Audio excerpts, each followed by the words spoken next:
היום אנחנו נשמע את חברנו, את גזברנו, בהרצאתו שהוא הכין אותו במשך חצי שנה האחרונה, והייתי עד לכל המאמצים שהוא עשה כדי לתת לנו הרצאה טובה. יהושע זלוטניק על מטבעות אלכסנדר ינאי, בבקשה.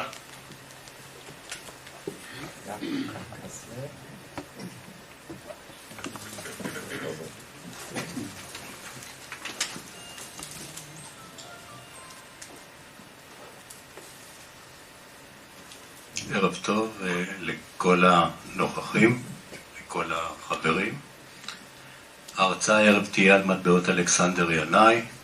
כמו כן, במהלך ההרצאה נדון בסוגיות במחלוקת על מטבעותיו ותפוצת מטבעותיו. תקופת מלכותו של אלכסנדר ינאי הייתה תקופה רבת תהפוכות. הוא היה שליט נמרץ, עסק בכיבושים רבים, רובם בהצלחה, אבל הוא גם ספג מפלות. ינאי הביא למלחמת אזרחים ביהודה. במהלך שלטונו הוא יצר מגוון רב של מטבעות, חלקם הוטבעו בכמויות גדולות, ובהמשך ההרצאה יוצגו דגמים מייצגים של מטבעותיו, ונזכור מספר סוגיות המתייחסות לחלק ממטבעותיו, ואני אנסה לתת פתרונות לחלק מהם. המלך אלכסנדר ינאי, הוא שלט החל בשנת 104 לפני הספירה, היה בנו הצעיר של יוחנן הורקנוס הראשון. הוא ירש את אחיו יהודה אריסטובולוס ונשא לאישה את אלמנתו של אחיו שלום ציון. שלום ציון היא הייתה אחותו של שמעון בן שטח, שהוא היה מנהיג כת הפרושים. כת הפרושים היא הייתה כת עממית ביהודה. ינאי נשא את התוארים כהן גדול וגם מלך.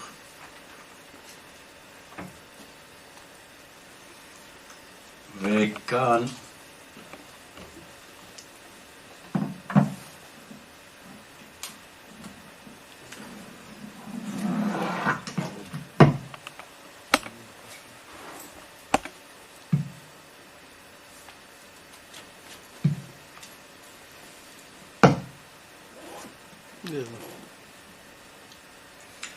יש לנו תרשים של שושלת החשמונאים. אז יוחנן הורקנוס, אביו של ינאי, אנחנו רואים אותו כאן. בנו יהודה אריסטובולוס הראשון, שגם עליו נדבר, הנה הוא כאן, ואלכסנדר ינאי, שהוא נושא ההרצאה הערב. מה היה המצב המדיני כאן באזור? אלכסנדר ינאי הוא הרחיב את גבולות יהודה באופן משמעותי. הכיבושים האלה התאפשרו עקב מצב השליטה של הסלבקים באזור. הסלבקים היו בדעיכה, השלטון של בית סלבקוס היה שלטון חלש, שלטון מעורר, היו כל העת סכסוכים על השליטה בחצר המלכות בסוריה. הרומאים ניצלו את המצב הזה וכל העת הם התערבו בשלטון הסלבקי, בנעשה בתחומי הממלכה הסלבקית, וגם פגעו קשות בסמכות השליטים הסלבקים. גם ערי החוף, במיוחד ערי החוף בארץ ישראל, הם הצליחו עקב המצב הממלכה הסלבקית לקבל אוטונומיה וגם טבעו מטבעות כסף. בתקופה החשמונאית נחרטו בין החשמונאים, בין שליטי החשמונאים ובין רומא, קשרים, בריתות, וינאי ניצל את העובדה הזאת ויזם מסע כיבושים מנרחב להרחבת ממלכתו. הוא כבש את הגליל, חלקים מהגליל, כבש את ערי החוף, חוץ מהעיר עכו, שלא הצליח לכבוש אותה, וכן את אשקלון, שהיא הייתה תחת השפעה של המצרים התלמיד. אילו מקורות היסטוריים כתובים עומדים לרשותנו. אז המקורות העיקריים שעומדים לרשותנו הם כתביו של יוספוס, תולדות מלחמת היהודים עם הרומאים וקדמוניות היהודים. יוספוס נעזר בצורך כתביו בכתבי ניקולאוס איש דמשק. ניקולאוס איש דמשק היה יועצו של המלך הורדוס, אבל יש להביא בחשבון שניקולאוס לא תמיד היה די אובייקטיבי כלפי השליטים החשמונאים. מקור כתוב נוסף הוא סטרבון בספרו גיאוגרפיה, ספר ט"ז, הוא מתייחס לתקופה החשמונאית וגם מזכיר את אלכסנדר ינאי. יש לנו גם מקורות תלמודיים, סוכה, סקוליון וסנהדרין, שאחר כך אני אצטט אותם. יש גם ניגודין במה שמביאים לנו המקורות האלה. סטרבון למשל, הוא כותב שאלכסנדר ינאי היה הראשון שהכריז על עצמו מלך במקום כהן, מלך במקום כהן, ובספרות גיאוגרפיה, וייתכן מאוד שמטבעות של ינאי, מטבעות הישבון, שהן מטבעות של תביעה נוספת היושבת על המטבע המקורית, יש קשר למה שכותב סטרבון, שהוא הכריז על עצמו מלך במקום כהן. לעומתו, יוספוס, שכתביו מקובלים על כל החוקרים, כך הוא כותב, כי כשמת עליהם אביהם, הכוונה יוחנן אורקנוס, נראה לו לאריסטובולוס הבכור להחליף את השלטון במלוכה. והוא היה הראשון שענד כתר מלכות לראשו, והחזיק בכהונה ובמלוכה גם יחד שנה אחת. כך כותב יוספוס בקדמוניות. ואם אנחנו מדברים על מטבעות על אריסטובולוס, יהודה אריסטובולוס, אחיו של ינאי, אז המטבעות שלו הם נושאים את התואר כהן גדול ולא את התואר מלך. הוא לא טבע את התואר מלך על מטבעותיו. ייתכן מאוד, הוא שלט שנה אחת בשנת 104, ייתכן מאוד שהוא לא הספיק לטבוע מטבעות עם התואר מלך, אבל גם קיימת אפשרות שהוא לא טבע את התואר מלך על מטבעותיו כדי לא להסתכסך עם הפרושים, ואחר כך נדבר על הנושא הזה. לעומתו ינאי, הוא טבע את התוארים מלך על חלק ממטבעותיו וכהן גדול על חלק אחר של מטבעותיו. אילו מטבעות חשמונאים, שליטים קודמים היו בתקופת ינאי. אני רוצה לציין שמטבעות עם מות השליט הם לא פסקו להלך במחזור, נהפוך הוא, המשיכו להשתמש בהם. אז המטבעות הם, ראשית כל, מטבעות של יוחנן אורקנוס, ששלט בשנים 135 עד 104 לפני הספירה, הוא היה התובע הראשון של המטבעות, וסמכויותיו מופיעות על המטבעות. הסמכויות שלו מופיעות בכתובת, יוחנן כהן גדול בחבר היהודים, ויוחנן כהן גדול ראש חבר היהודים. חבר היהודים אגב זה הסנהדרין. אז המטבע הראשונה שטבע יוחנן אורקנוס, היא המטבע הזאת, היא מטבע משותפת לו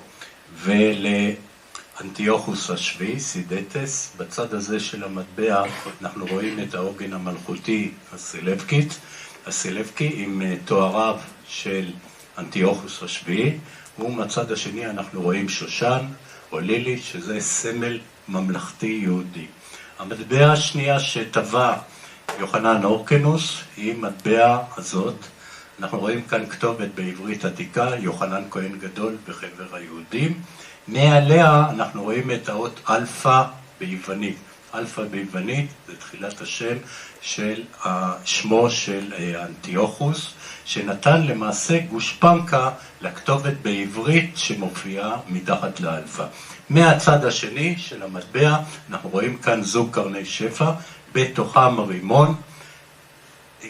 הרימון הוא סמל כהני, וזה למעשה סימל את מטה אהרון הכהן, או מטה הכהן הגדול.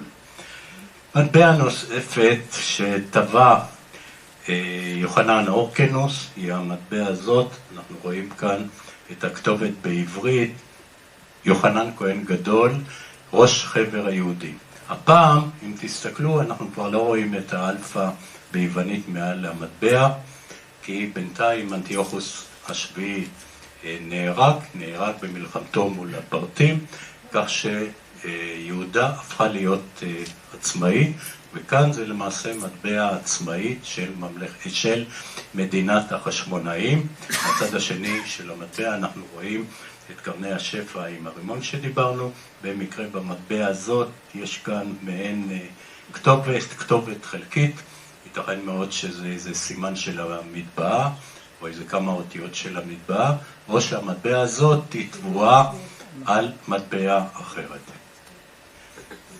יהודה אריסטובולוס הראשון, הוא שלט שנה אחת בשנת 104 על המטבע שלו, שיש כתובת בעברית, יהודה כהן גדול בחבר היהודים.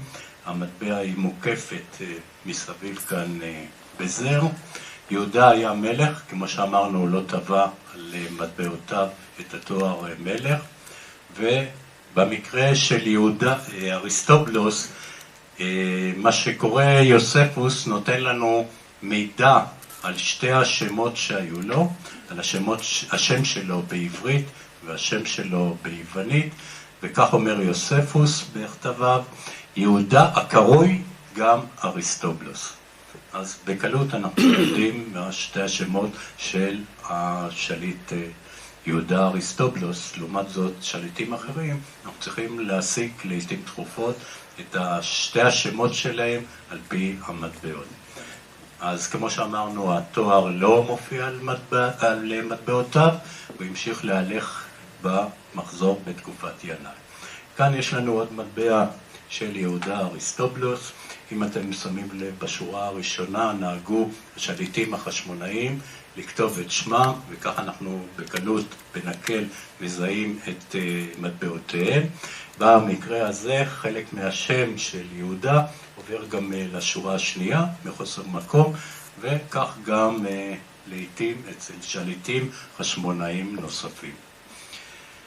בהרצאה של הערב אנחנו נדון גם בכמה סוגיות. חלוקת מטבעות ינאי למטבעות מלכותיים ומטבעות כהניים, טביעת מטבעות אישבון, שזה מה שאמרנו, מטבע שכאילו יושבת על מטבע, טביעה על טביעה, הסדר בה נטבעו מטבעות ינאי, האם טביעת אישבון באה לבטל את הטביעה הקודמת, או להופיע לצידה או בנוסף לה, והאם את המטבעות עם הכתובת יונתן י"ו נ' ת' נ' טבע אלכסנדר ינאי או אלכסנדר נכדו. אז כאן אנחנו עוברים למטבעות המלכותיים של אלכסנדר ינאי, ששלט בין השנים 104 עד 76 לפני הספירה. למעשה 103. אם הוא שלט שנה, זה 103. זה חלק משנה. הוא טבע, כמו שאמרנו, מטבעות מלכותיים ומטבעות כהניים בנפרד, וכאן אנחנו רואים את המטבעות המלכותיים שלו. למה המטבעות הם מלכותיים? כי משני הצדדים של המטבע יש כתובות של מלך. אז כאן למשל המטבע הזאת, זו המטבע הראשונה שטבע אלכסנדר ינאי. ואני אחר כך אגיד לכם גם למה.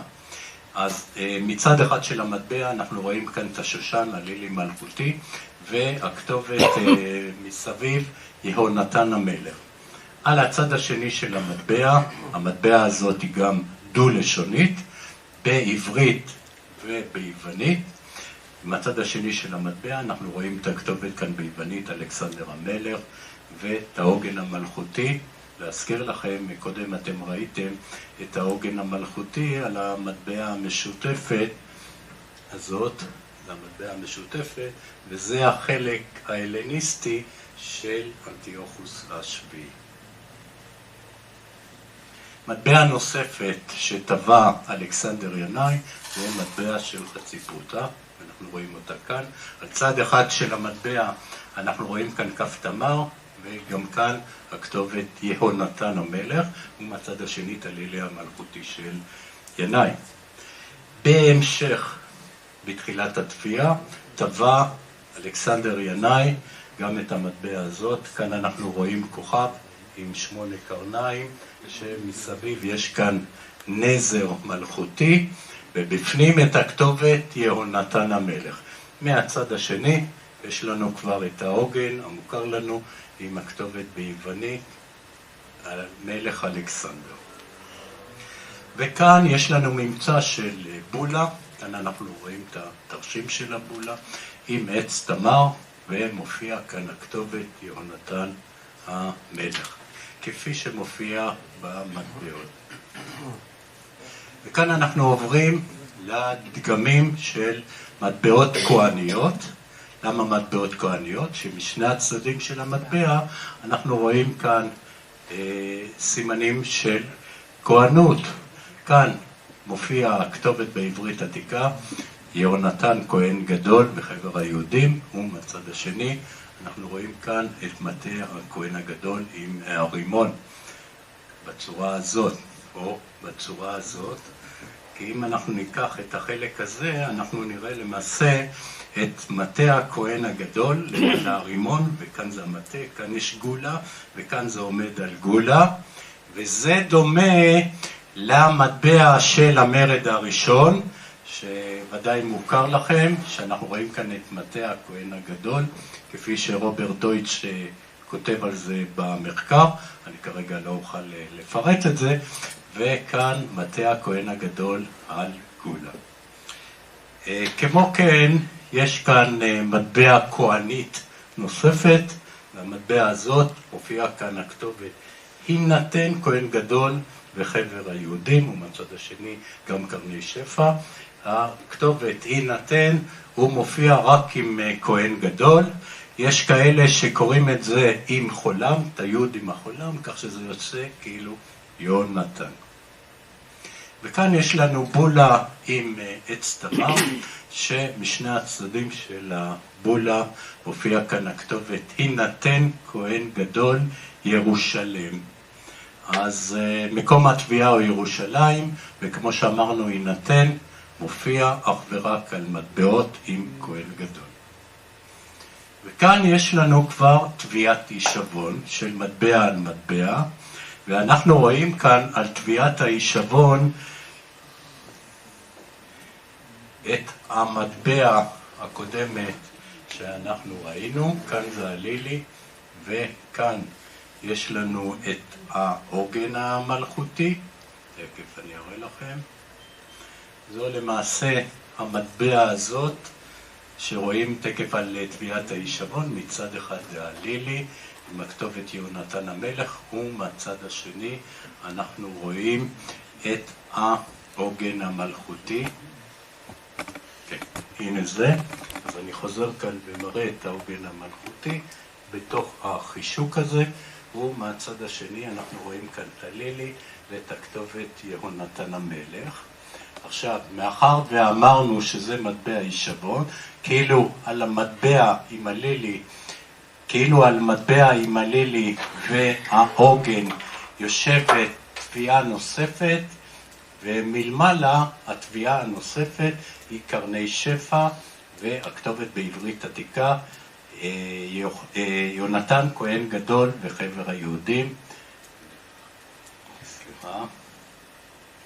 ואני מדבר על המטבע הזאת, מעל ההישבון יושב מה שרואים כאן עם אותה רשמה פחות או יותר של קרני השפע והכתובת בעברית עתיקה. אז זה המטבע הישבון. אנחנו לאחר מכן נמשיך וקצת נרחיב על התביעת הישבון הזאת. מהו סדר הופעת מטבעות ינאי? אז בשלב ראשון הופיעו שתי מטבעות, אחת מהן לילי עוגן וחצי פרוטה לילי כף תמר. אז כן. זאת אומרת, זו המטבע הראשונה שנטבעה, שלמעשה עליה מקודם אנחנו ראינו את התביעה הזאת, כך שהיא יותר קדומה. אז זאת היא הראשונה שנטבעה עם הלילי, הכתובת יהונתן המלך, ומהצד השני כף תמר. גם במקביל באותה עת נתבעה המטבע הזאת. לאחר מכן, בשלב שני נתבעה מטבע כוכב עוגן. אנחנו מדברים על המטבע הזאת, שמופיע כאן הכתובת יהונתן המלך, בתוך הנזר המלכותי, והעוגן מהצד השני. כאן יש דוגמה נוספת של המטבע. ובשלב שלישי של התביעה הופיעו שני סוגים של תביעת הישבון. הישבון אחת שזו הכי נפוצה, ובמקרים בודדים מאוד תביעת ההישבון הזאת. על תביעת ההישבון הזאת אנחנו דיברנו, שרואים כאן את העוגן ואת הלילי, ומעליה את קרני השפע, וכאן את הכתובת שמוקפת בזר. התביעה הזאת היא תביעה נדירה. כאן מופיע קרני שפע מעל הכוכב, זאת אומרת מעל הכוכב הזה. אז אלה מטבעות נדירות. לפני תביעת ההישבון הזה מעט מאוד הופיעו מטבעות כאלה. זו הייתה תביעה שהייתה בתחילתה, ואחרי גמר התהליך של תביעת ההישבון יצרו את המטבעות האלה של ינאי בכמות אדירה. אחר כך אני אראה לכם נתונים מתוך החפירות שידברו על כך. ובשלב הרביעי התחילו לתבוע את התביעה הזאת של קרני שפע והכתובת בעברית עתיקה, אבל במקביל התחילו עוד פעם לתבוע מה שאמרתי מקודם, את התביעה של המטבעות האלה כאן במקביל. לאחר מכן, בשלב החמישי התחילו לתבוע מטבעות דו-לשוניות, והפעם בארמית וביוונית. המטבעות הדו-לשוניות האלה הן מטבעות מעופרת. אנחנו רואים כאן את המטבעות האלה פחות או יותר, לא תמיד הן ברורות, ומה שמופיע לפי התרשים זה מה שמופיע למטבעות האלה מעופרת. מלכה אלכסנדרוס הוא מהצד השני הכתובת ביוונית. למה המטבעות האלה נתבעו מעופרת? המטבעות האלה הם נתבעו בזמן מלחמת האזרחים ביהודה. היא הייתה בין השנים 95 עד 89, והיו זקוקים לנחושת לצורכי הצבא, לכן השתמשו בעופרת שהייתה בכמות יותר גדולה, נגישה, אז השתמשו בעופרת לצורך תביעת המטבעות. והסוג האחרון של מטבעות של ינאי הם המטבעות האלה. אנחנו רואים כאן עוד פעם את הכוכב המלכותי. אם נחפש בפנים לא נמצא שום אותיות, כי בכוכב המלכותי הקודם הופיעו יהונתן המלך, הכתובת בעברית עתיקה. לעומת זאת, הפעם אנחנו רואים כתובת חדשה שהיא מופיעה כאן מסביב למטבע, והכתובת היא מלכה אלכסנדרוס, וכאן כתוב במלכה אלכסנדרוס שנת 25, וגם כאן כתוב בכתובת ביוונית המלך אלכסנדר שנת 25. שתי הצדדים מופיעים כאן המלך אלכסנדר, אז איפה יונתן? אז גם כאן, איפה יונתן? מופיע כאן מלכה אלכסנדרוס בארמית, המלך אלכסנדר ביוונית, והשם שלו, מה שמופיע זה יונתן. אני מפרש שהמטבעות האלה הם נתבעו בארמית, לאוכלוסייה דוברת ארמית, ככל הנראה בעבר הירדן. ייתכן מאוד שהאוכלוסייה ברובה הזאת שנועדה לה היא לא הייתה יהודית, והשם יהונתן שהוא שם יהודי לא היה מתאים לה, ולכן טבעו את השם אלכסנדרוס ואלכסנדר משני הצדדים של המטבע. אז מה שאנחנו דיברנו, המטבעות של עופרת במלחמת האזרחים, בשנת 25 למלכות המלך, זה שנת 79-78. וכאן, מה הטיעון לתביעת מטבעות ינאי? אז התביעה החלה עם מטבעות לילים בצד אחד, עוגן בצד השני, ולילי וכף תמר כמו שאנחנו דיברנו, ובהמשך הייתה תביעה של כוכב מצד אחד ועוגן מהצד השני. וכל תביעות ההישבון, כפי שאנחנו ראינו, הן תבואות על מטבעות לילי מצד אחד והעוגן מצד שני, התביעות של קרני שפע והתביעות הכהניות של קרני שפע והכתובת בעברית עתיקה. זאת אומרת, מכך ברור הכתובות המלכותיות של לילי בצד אחד ועוגן מצד שני קדמו לתביעה של קרני שפע, כי קרני השפע נתבעו יותר מאוחר על המטבעות האלה.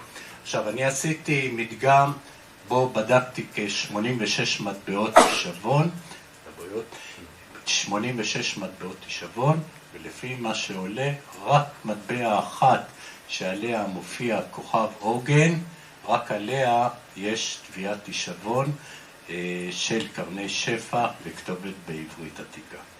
לכן, הלילי והעוגן, לפי התהליך הזה, אז בהתחלה התביעה הייתה בעיצומה, אחר כך התחילה התביעה של לילי כף תמר, בהמשך, אחרי ההישבון, הפסיקו לייצר את המטבעות לילי ועוגן.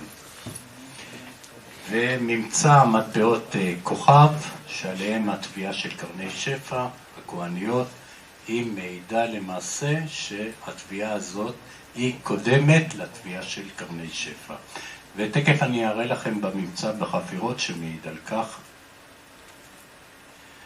אז זאת המטבע, כמו שאמרנו, קרני שפע על הכוכב המלכותי.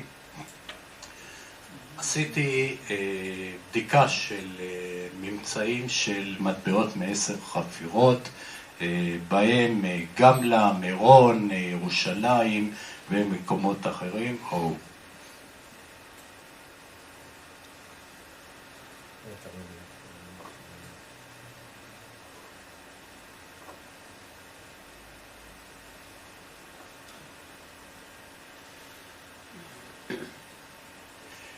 אז עשיתי בדיקה של 10 חפירות, מתוכם בשורה האחרונה מסתבר שבמחזור נותרו מטבעות עם תביעת לילי מצד אחד ועוגן מהצד השני, ממש מעט מטבעות לעומת מטבעות עם כוכב ועוגן וקרני שפע.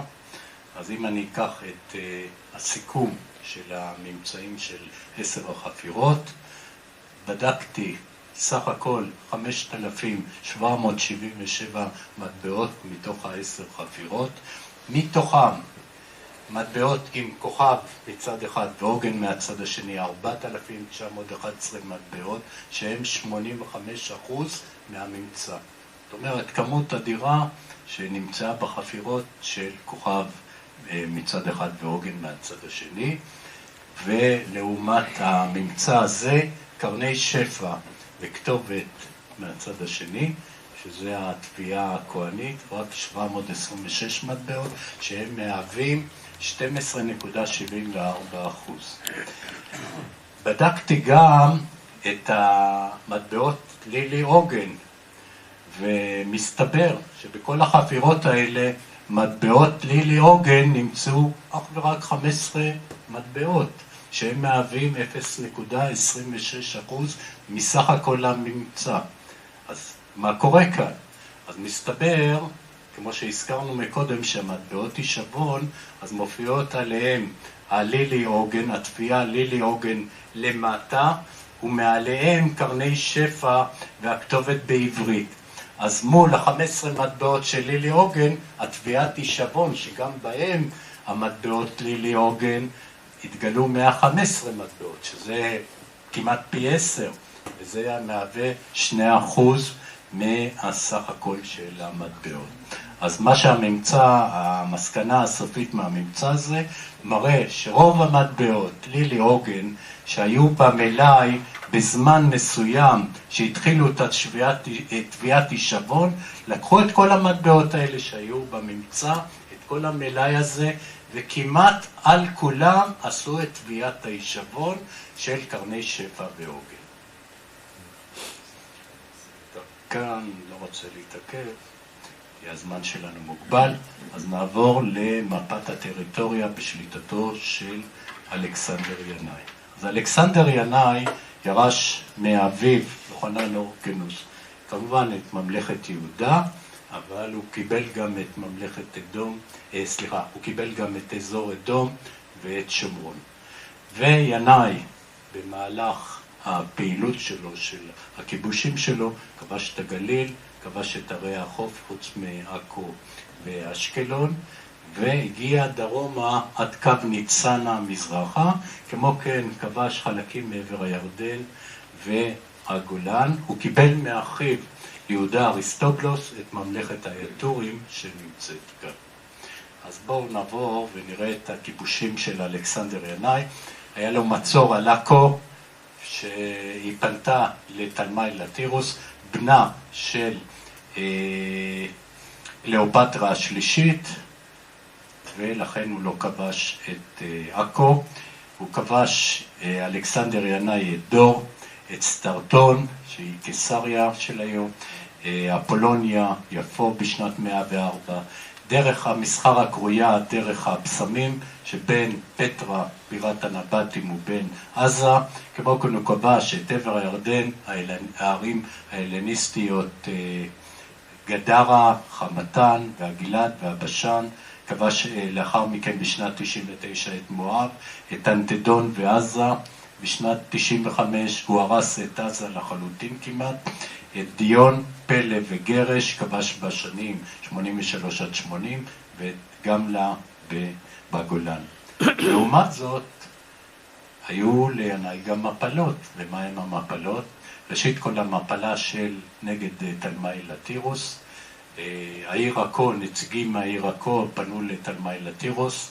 הוא היה שליט בקפריסין, והגיע דרך חוף הכרמל בחיפה, הגיע לגליל, נלחם מול ינאי, ינאי הפסיד, ואז קליאופטרה אמו, שהייתה היריבה שלו, שלחה את צבאה וניצחה את תלמי לטירוס. המלחמה נגד דמטריוס השלישי, היא הייתה בימי מלחמת האזרחים ביהודה, בשנים 95 עד 89, ואחר כך אני אדבר על זה. כמו כן, הקרב נגד אנטיוכוס ה-12, דיוניסוס, היה לאורך הירקון, גם על כך אני אדבר לאחר מכן, וכן על הקרב נגד עובדת הנבטי בגולן, ונגד מלכם חרטט בחדיד שליד לוד. מדוע הכתובות כאן הן דו-לשוניות? אז יש לנו כאן את הכתובת בעברית עם הסמל של הלילי, הכתובת יהונתן המלך, והכתובת הזאת היא נועדה לאוכלוסייה היהודית של המלך אלכסנדר ינאי. מהצד השני אנחנו רואים כאן כתובת המלך אלכסנדר ביוונית עם העוגן המלכותי, והיא נועדה לאוכלוסייה הנוכרית החדשה באזורים שאלכסנדר ינאי כבש, אוכלוסייה הלניסטית, ושפתה הייתה יוונית. יש כאן עוד דוגמה של המטבע הדו-לשונית, כאן הכתובת ביוונית, ושם יהונתן המלך בעברית.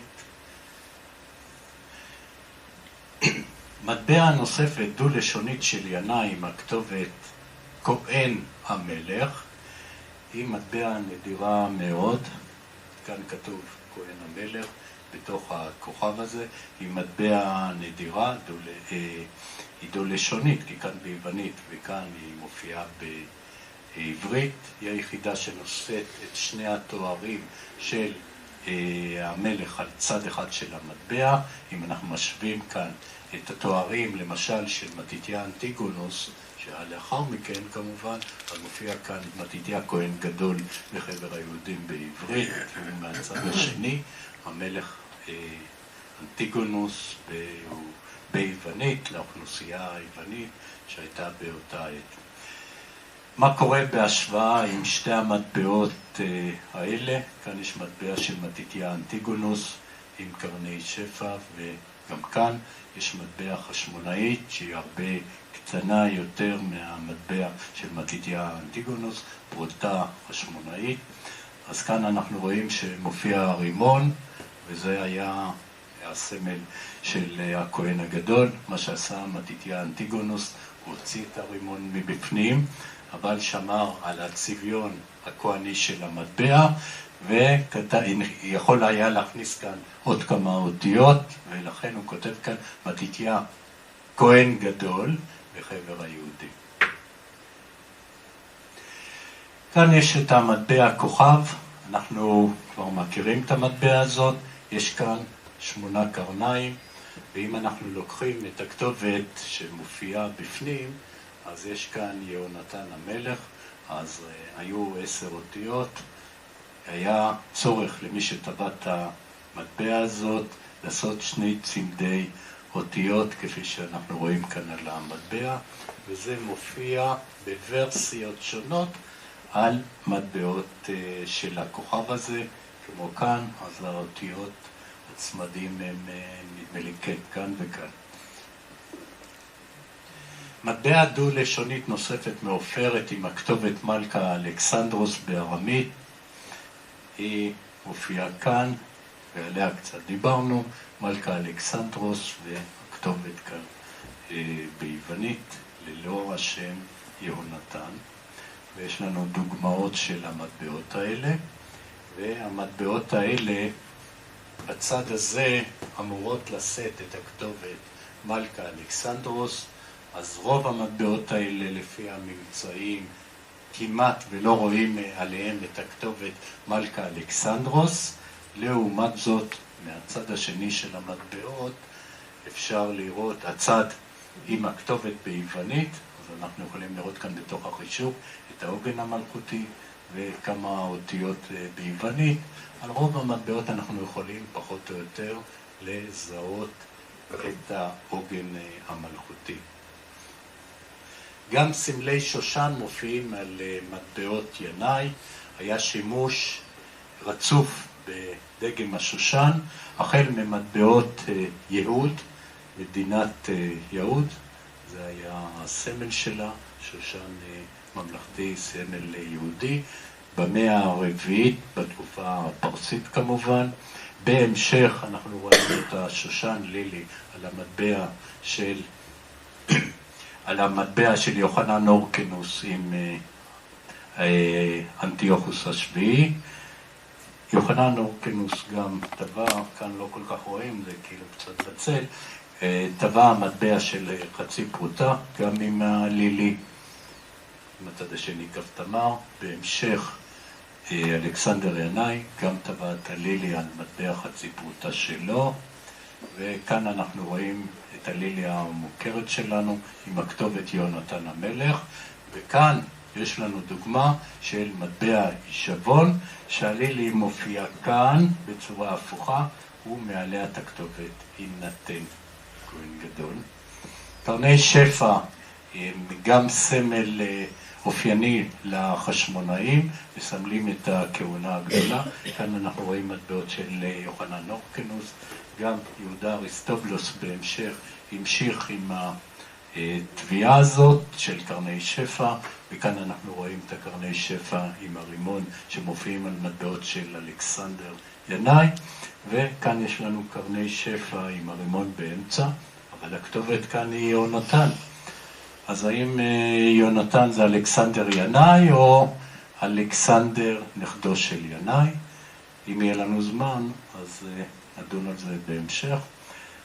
כאן יש לנו את המטבע שאנחנו דיברנו של מתתיה אנטיגונוס ללא הרימון, ואורדוס ששלט לאחר מתתיה אנטיגונוס לקח את החלל הזה והכניס כאן קדוקאוס, ולציין שאורדוס נהג להכניס סמלים רומים על מטבעותיו, לכלול סמלים רומים על מטבעותיו.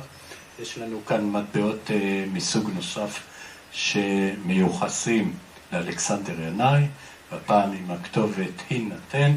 אז המטבעות האלה עם הכתובת יינתן מופיעות בנפרד על מטבעות של אלכסנדר ינאי, יינתן כהן גדול בחבר היהודים. כאן מופיע גם על כתובת עם הישבון גם יינתן, על הלילי, וכאן יש עוד דוגמאות עם הכתובת יינתן על מטבעות נוספים, חלקם הישבון.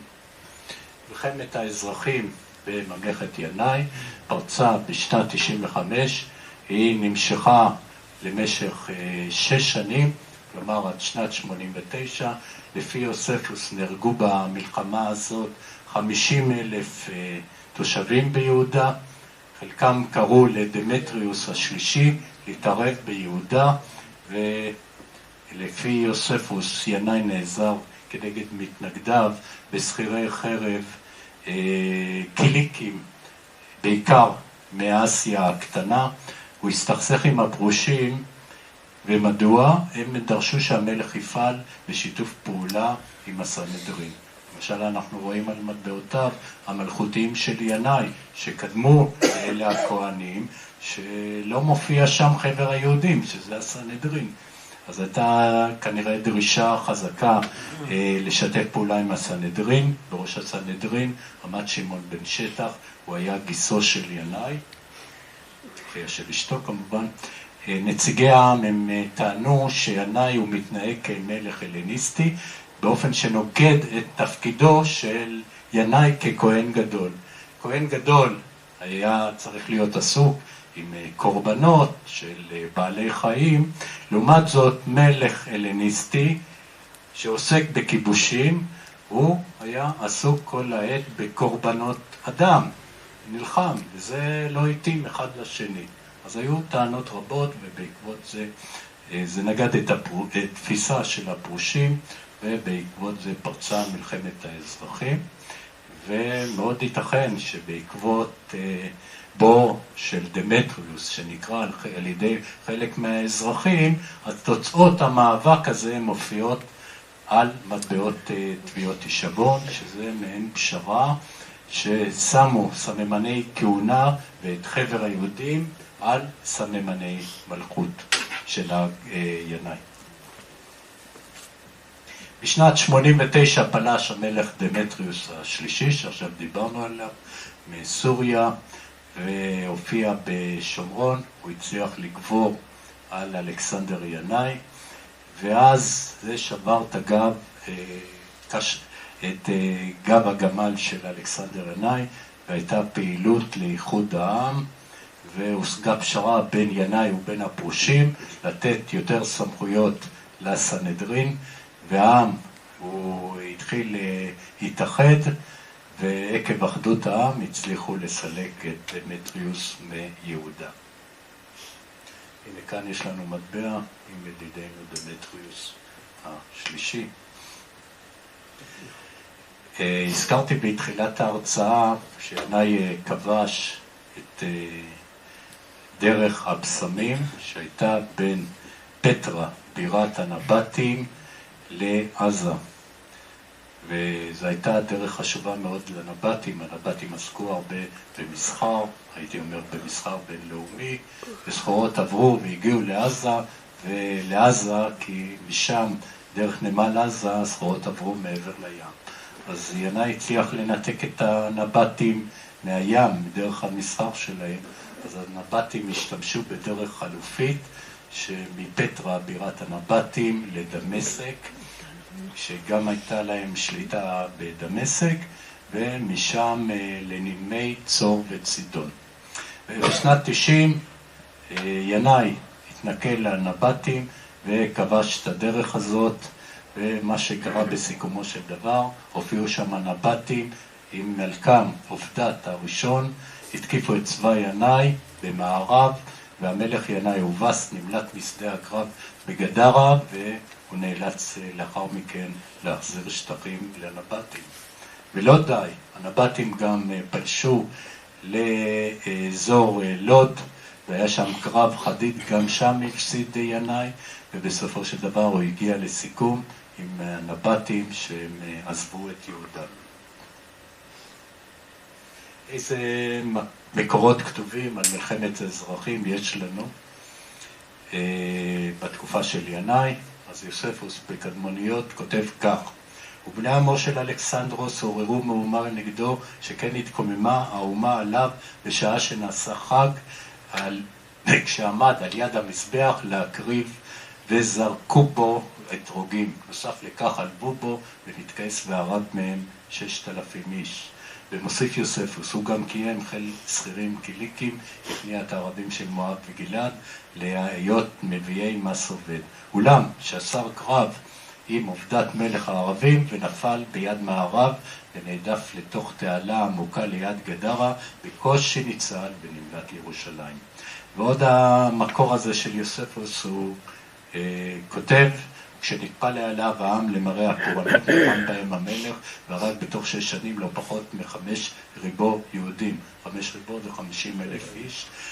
אולי קצת הגזים יוספוס, הוא ביקש שיחדלו מסינתם אליו, ירבו לשונאו יותר על מה שהראה, ושלחו את דמטריוס הקיירוס השלישי, וביקשו עזרה ממנו. ודמטריוס בא עם צבאו ולקח איתו את כל אלה שקראו לו וחנה ליד העיר שכם. וגם במקורות התלמודים כתוב מעשה בצדוקי אחד, הצדוקים ינאי השתייך אליהם, שניסח על גבי רגליו ורגמו כל העם באתרוגים. זה בסוכה כתוב, ובסקוליון כתוב, הוא כששלח ינאי המלך להרוג את החכמים, ברחו מלפניו והלכו להם לסוריה ונשארו במדינת חלקיס. היה גם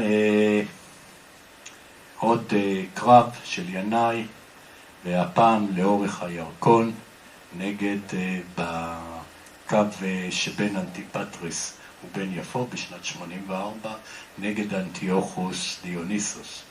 וכך כותב על זה יוספוס: אנטיוכוס יצא למסע מלחמה ובא ליהודה עם 8,000 חיילים ו800 פרשים, ואלכסנדר שפחד מפני הסתערותו חפר תעלה עמוקה החל מכפר סבא הקרויה כיום אנטיפטרוס ועד ימה של יפו, והוא הקים חומה, הציב מגדלים של עץ ורווחים בין המגדלים וחיכה לאנטיוכוס, אולם אנטיוכוס שרף את כל אלה והעביר בדרך זו את חילו לערב.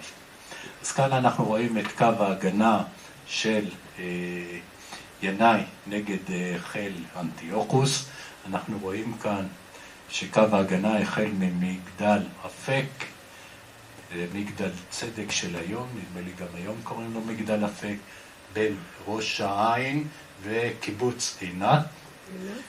כאן אנחנו רואים שהמשך קו ההגנה הוא בפגאי אנטיפטריס, בזמנו של יוספוס כפי שאומר, שלפני זה היא נקראה כפר סבא, אבל כפר סבא של היום היא נמצאת 15 קילומטר צפון מזרח למקום הזה, וכאן אנחנו רואים את קו ההגנה, כולל מצדים ומגדל תצפית. בנקודה הזאת של מגדל תצפית, המקום הזה נמצא ליד רחוב ארלוזורוב, ליד בית ההסתדרות, מצאו שם מצד ומצאו שם מטבעות ינאי, נדמה לי בחפירות קפלן בזמנו. וכאן אנחנו רואים שרידים של קו ההגנה של ינאי ליד מבצר אנטיפטרוס, ופחות או יותר ככה היה נראה קו ההגנה של ינאי, אבל הוא לא הצליח להגן על ממלכתו, אבל בסופו של דבר העניינים נמשכו והוא המשיך לשלוט. יש לנו כאן דוגמאות של מטבעות הישבון ועוד דוגמאות כאן. אתם רואים על מטבעות הישבון, אנחנו רואים כאן את קרני השפע וכאן את העוגן המלכותי. אם ניקח באקראי עוד מטבעות, אנחנו רואים כאן את העוגן המלכותי וכאן כתובת. כאן יש לנו עוד עוגן מלכותי וכתובת בעברית עתיקה עם הזר שמאפיין את הכתובת בעברית עתיקה. ומה הסיבות לטביעת הישבון על התביעה המקורית?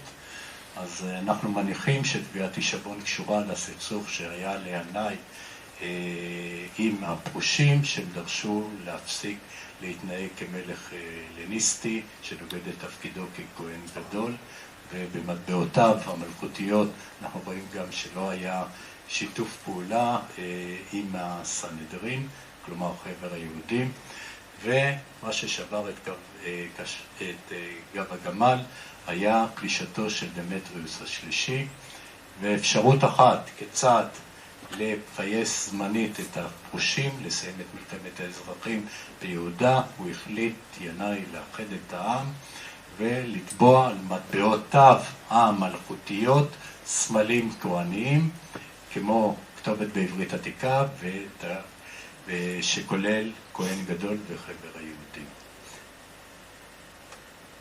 אפשרות נוספת, שעל פי יוספוס בשלהי שלטונו, ינאי הורה לשלומציון אשתו להעביר סמכויות לפרושים, ככה הוא כותב יוספוס, להעניק מידת מה של שלטון לפרושים, וזה הזמן לתביעת מטבע על מטבע, תביעה על תביעה. ונשאלת השאלה, האם התביעה הזאת בהישבון, התביעה הכהנית של קרני שפע והכתובת בעברית עתיקה, היא באה לתבוע תביעה נוספת בצד התביעה הקיימת, או שניסו למחוק את הכתובת ואת התביעה הקודמת. כאן יש מדגם של 29 מטבעות עם תביעת הישבון, ואנחנו יכולים לראות את החלוקה. 19 מטבעות מעל 2 גרם, זה מטבעות גדולות, 2/3 מהם, ו9 מטבעות קרוב לשליש, הן נקראות בינוניות מ-1 עד 1.99 גרם.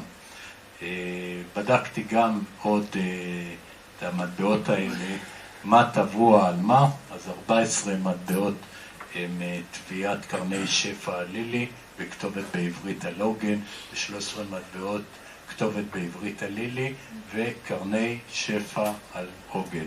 ומכאן משתווה שהתביעה הייתה אקראית לחלוטין, לקחו את כל המלאי שיכלו להשיג של מטבעות לילי מצד אחד ועוגן מצד שני, וטבעו כמעט על רובם ככולם, טבעו את תביעת הישבון.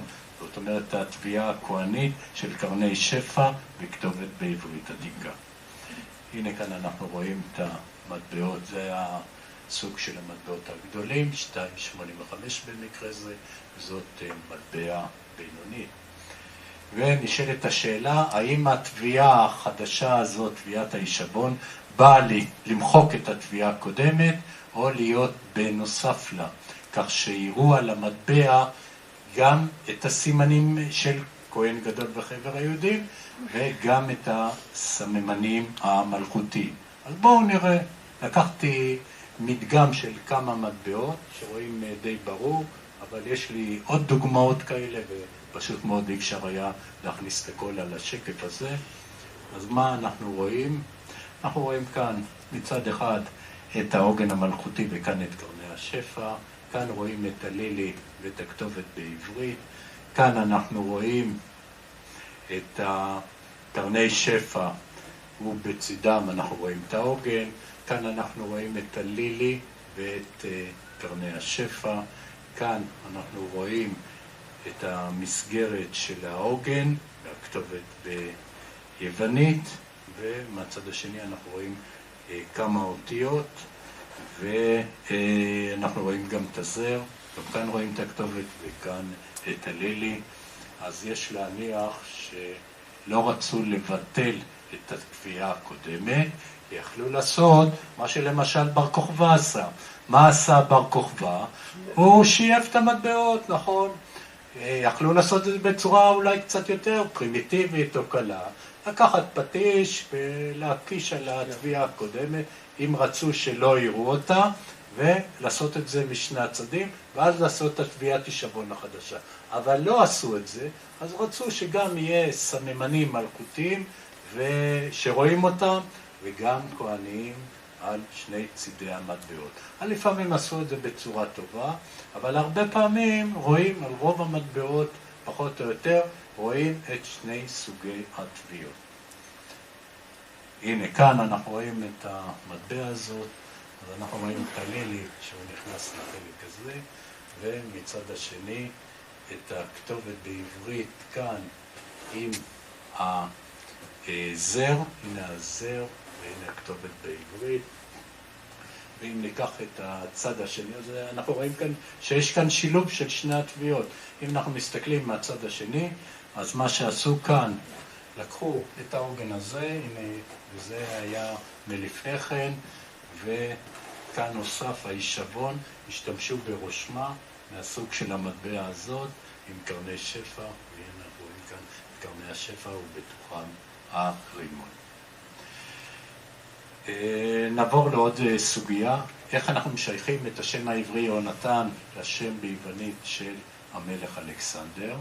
אז לפי המקור של יוספוס, אז הוא מזכיר את אלכסנדר ינאי, אבל לא מזכיר את שמו העברי של אלכסנדר, כפי שהוא עשה לאחיו יהודה, שהוא כתב יהודה קרוי אריסטובולוס. אז יש לנו רק צד אחד. אז איך אנחנו מסיקים שהמטבעות האלה הם באמת של אלכסנדר ינאי? החוקרים מסיקים את שמו ממטבעותיו המלכותיות. עם שושן או כוכב שנושאים את הכתובת יהונתן המלך על צד אחד, ומהצד השני את השם אלכסנדר המלך ביוונית. עכשיו, אם היה עוד מלך בשם אלכסנדר, היה התלבטות האם לשייך אותו לינאי או לשייך אותו לשליט חשמונאי אחר שגם השם שלו היה אלכסנדר והוא היה מלך, אבל לא היה שליט נוסף מתוך 4 שליטים שהיו מלכים, לא היה שליט נוסף שגם קראו לו אלכסנדר, לכן לפי המטבעות האלה הכתובת יהונתן המלך היא מתייחסת לאלכסנדר ינאי.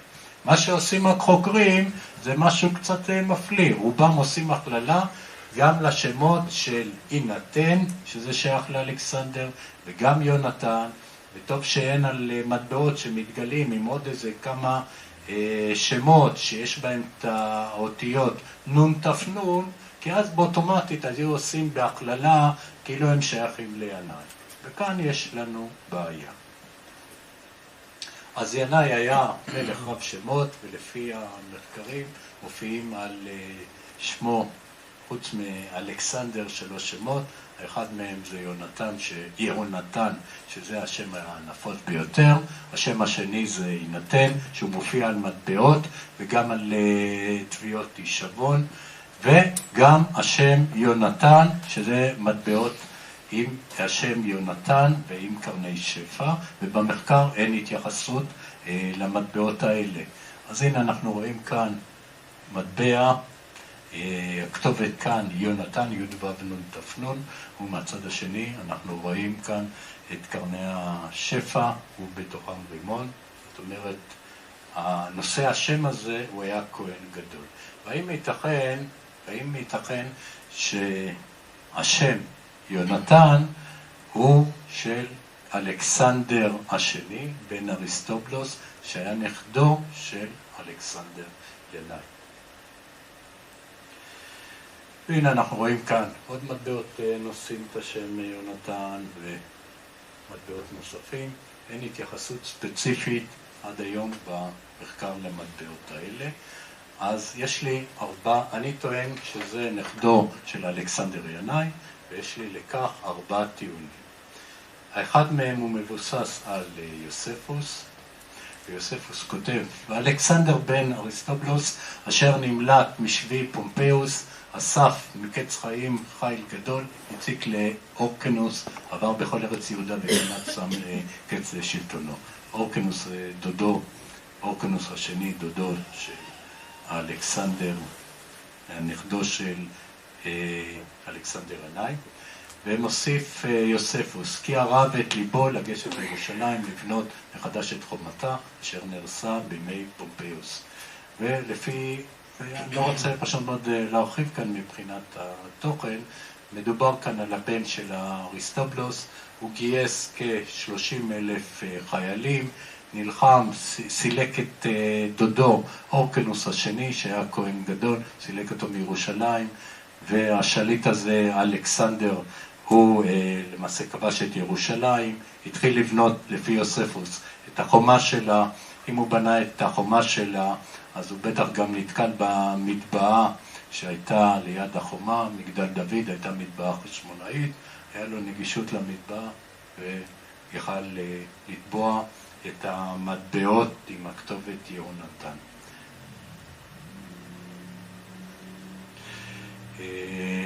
טיעון נוסף הוא השמות החשמונאיים. החשמונאים העבירו את השמות שלהם הכפולים מסב לנכד, כמו למשל אורקנוס הראשון, יוחנן אורקנוס הראשון, אז השם עבר לאורקנוס השני, אז כך השם העברי של אלכסנדר ינאי, יונתן, עבר לנכדו. כמו כן, טיעון נוסף הוא שהייתה תקופת מעבר ללא תביעת מטבעות. אלכסנדר ינאי, בסיכומו של דבר הוא נפטר בשנת 76, עד שנת 40 יוצא לפי המחקר שכאילו לא נטבעו כמעט מטבעות. אז לא ייתכן שבמשך 36 שנה לא יטבעו מטבעות. היה מרידות, היה צורכי הצבא, היה כלכלה, גידול באוכלוסייה, עקב מלחמות עם הרומאים ומלחמות פנימיות, היה גם אינפלציה, ובאינפלציה אין ברירה, צריך לטבוע מטבעות. אז לא ייתכן שלא היו מטבעות, לכן סביר במידת מה שיונתן זה מטבעות שנטבעו על ידי אלכסנדר, בנו של אריסטובולוס. וטיעון אחרון הוא רוב מנהיגי מרד נוספים בתקופה הרומית טבעו בזמן המרד מטבעות. למשל, מתתיה אנטיגונוס, שהיה אחיו של אלכסנדר הזה, מנהיגי המרד הגדול נגד הרומאים בירושלים, המורדים בגמלה בתקופת המרד, וגם בר כוכבא, גם בתקופת המרד, הוא טבע מטבעות. נמשיך כאן עם אלכסנדר ינאי, טבע את המטבעות האלה עם הכוכב ומסביב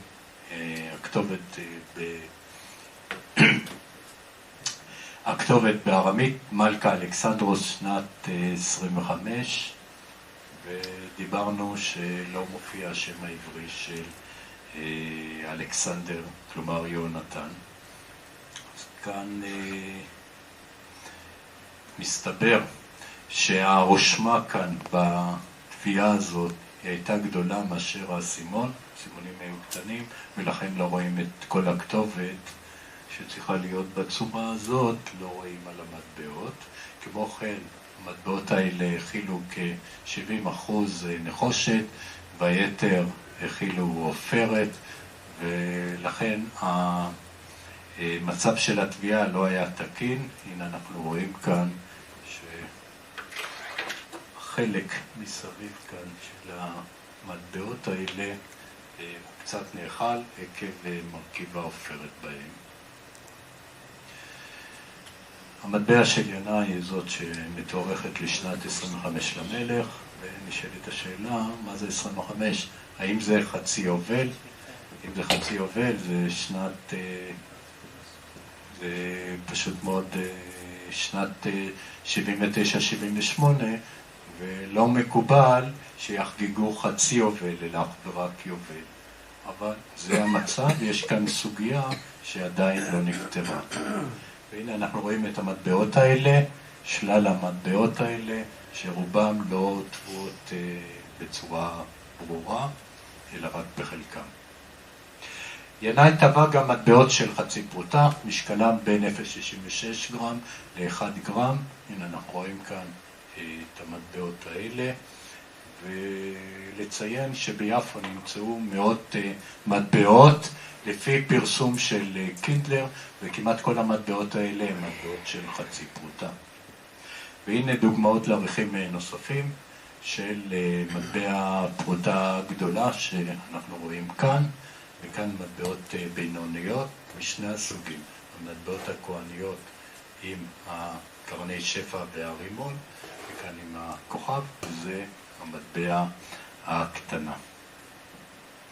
יש גם תופעה של מטבעות פגומים, שכנראה נפגעו במהלך הייצור, שמטבעות נעשו בחופשה בגלל מלחמות, בגלל רשלנות, בגלל טיב הטובים, שאולי לא היו מספיק מיומנים. אז אנחנו רואים כאן חללים, לעתים זה במרכז המטבע, ולפעמים בקצוות עקב בועות בתהליך הייצור שלהם. בשנת 1970 התגלה על ידי פסח ברדון ממצא מטבעות ייחודי בים המלח ליד מבנה שנמצא בחיר בית מזין. חיר בית מזין נמצאת בדרך מירושלים לכיוון מחבר שהיא מבצר חשמונאי שנמצא מעבר לים המלח. לעתים במשך חודשי השנה אז הירדן הוא זרם קצת בשצף קצף וכנראה הדרכים האלה היו סגורות, אז כאן היה נמל חשמונאי וכאן נמצאו כ-300,000 מטבעות. רובם של המטבעות האלה הם לא מחפירות, ומה שמאפיין את הממצא הזה שהמטבעות הן מטבעות כוכב עם הכתובת יונתן כהן גדול, יונתן המלך, ועם העוגן המלכותי התגלתה גם מטבע כזאת עם הכתובת 25 שנה, מלכה אלכסנדר שנת 25.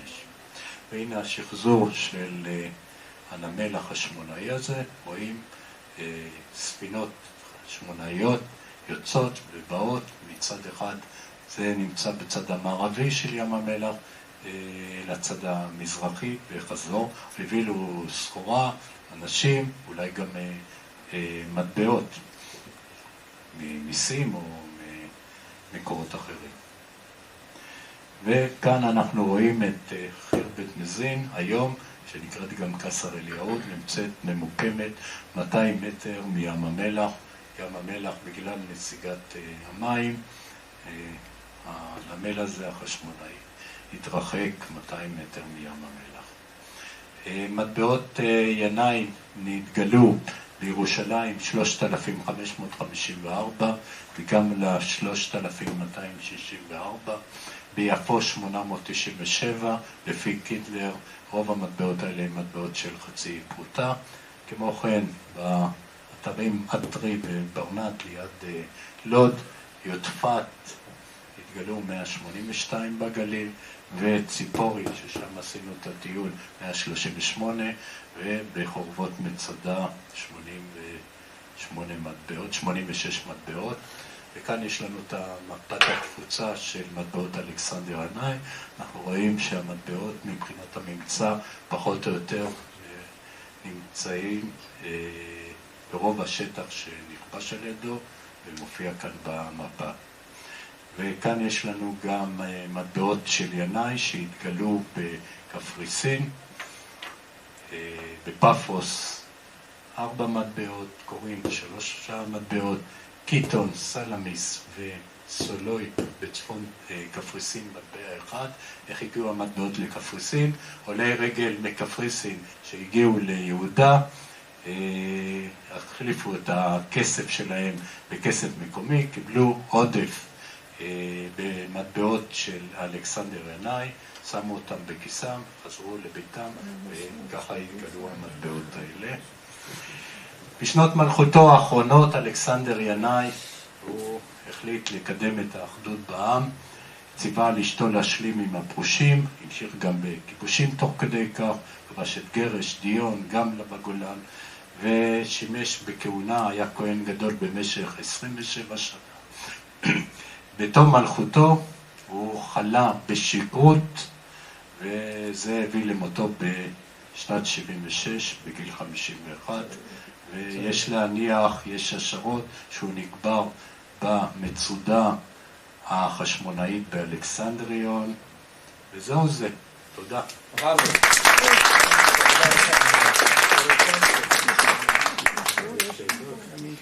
יפה מאוד.